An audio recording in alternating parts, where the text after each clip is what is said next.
Let's go next to Jordan from Iowa in the non-member lobby. Welcome, Jordan. Hey there, David. Can you hear me? I can hear you fine.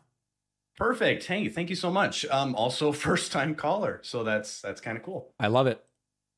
So my question is, I'm really interested in the upcoming election in 2024.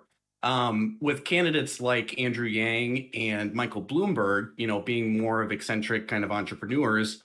Um, I think that's something that's kind of new in our election cycles where we're getting more and more of those kind of candidates. Yep. Do you think that's going to be something that's going to be more popular as we go? And do you think that's going to hurt the Democratic Party as a whole with having more, options that kind of lean that way?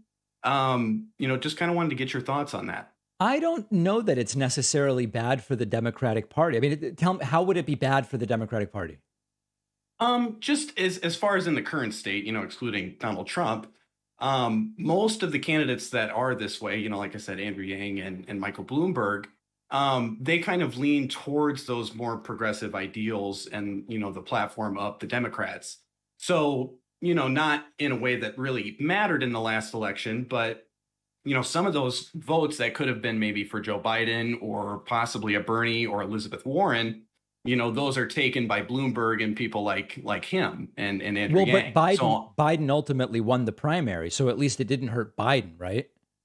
Yes, yeah, that's very true. And I guess, I don't know. Hopefully, our last election will be unique in the fact that it's going to be a one versus one kind of situation, and we'll have more of a depth of field. I think that would be more helpful, as far as trying to really align our ideals as both Democrats and Republicans. What do you mean? Isn't it Having always one versus one at the end? I'm not sure I know what you mean. Yeah, after the primaries, I suppose. But, I feel like, especially here in Iowa, with the whole Bernie and Hillary thing back in 2016, it really divided people, especially my age, in the conversation about, what it was to be a Democrat. Yep. Just because the race was so close between Bernie and Hillary. I mean, that would have changed the election entirely, I feel, if it went for Bernie in 2016 in Iowa. But I don't know. I just feel like that's the one thing that the Republicans have that make them so able to do well in the polls, other than, the way they set up their districts, is just that they're so unified in their message. And when you talk to, modern day Democrats, their ideals are a complete spectrum of different ideas.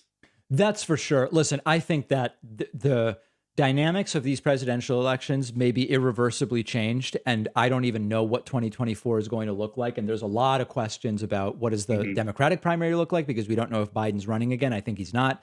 There's a question of what does the Republican primary look like, because we don't know if Scrumps is running again. So I think that we may be 2016 and 2020 may have been irreversible inflection points in how these campaigns and elections run. So I'm not making any predictions right now.